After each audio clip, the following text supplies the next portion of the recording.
Alright, you guys convinced me. I'm finally gonna do it. I read all you guys' comments on my last few videos and you guys convinced me, and I'm finally gonna teach you guys how to make a DIY, homemade, at home, do-it-yourself Starbucks Caramel Frappuccino, made at home, TikTok challenge. Gotta get all those YouTube trending things in. C19 quarantine at home challenge.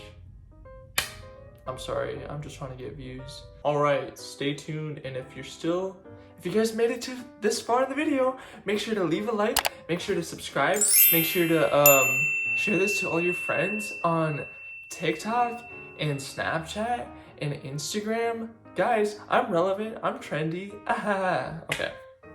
Video starts in 5, 4, 3, 2, 1.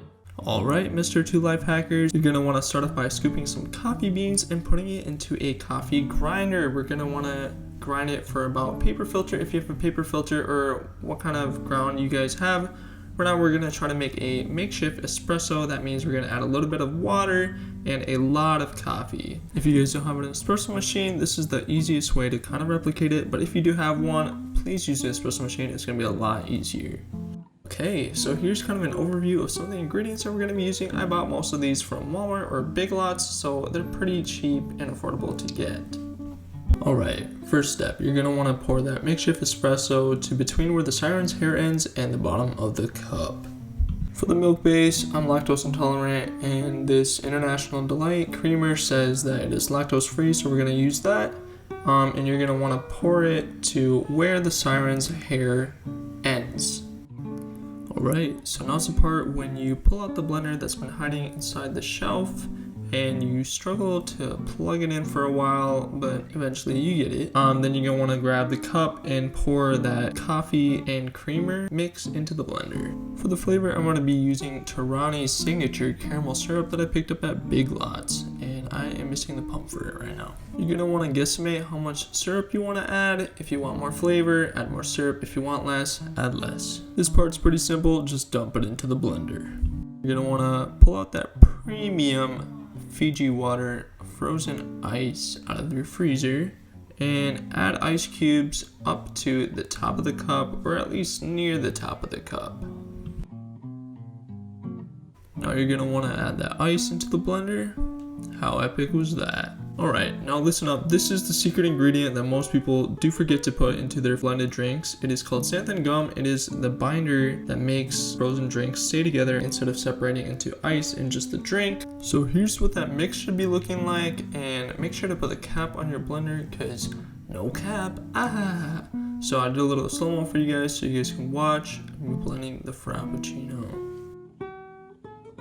Alright, so I was a little bit of a goofball and I forgot to add more ice because the mixture was a little too thin. So you're going to want to make sure to blend it one more time, and you're going to want to get this specific consistency, which kind of looks like a Starbucks Frappuccino. Now for my favorite step, we're going to be using the Ghirardelli Caramel Premium Sauce to line the side of the cup.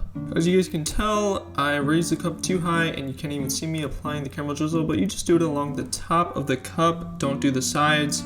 And when you set the cup down on the table, it should have this dripping caramel effect. So we're just gonna let it drip so I can get more footage for this video. Alright, so here's the moment when you add the Frappuccino mix into the cup, and you're going to want to make sure to tap it on the table to kind of level it out. If you want to add whipped cream like Starbucks does it, I'm just going to use a Ready whipped cream, which I know is going to affect me later. You cannot forget the number one essential thing: to tap your caramel drizzle so hard that it shakes your camera, and to add that Starbucks signature crosshatch caramel drizzle pattern on top. Don't forget that double swirl. And make sure to pull out your reusable Starbucks straw, because save the turtles. Anyway, make sure to pull out your caramel frappuccino outside and wait for the neighbors to pass by before you start recording. And yeah, there we go. You guys made a DIY homemade Starbucks caramel drizzle from scratch. Thank you for watching.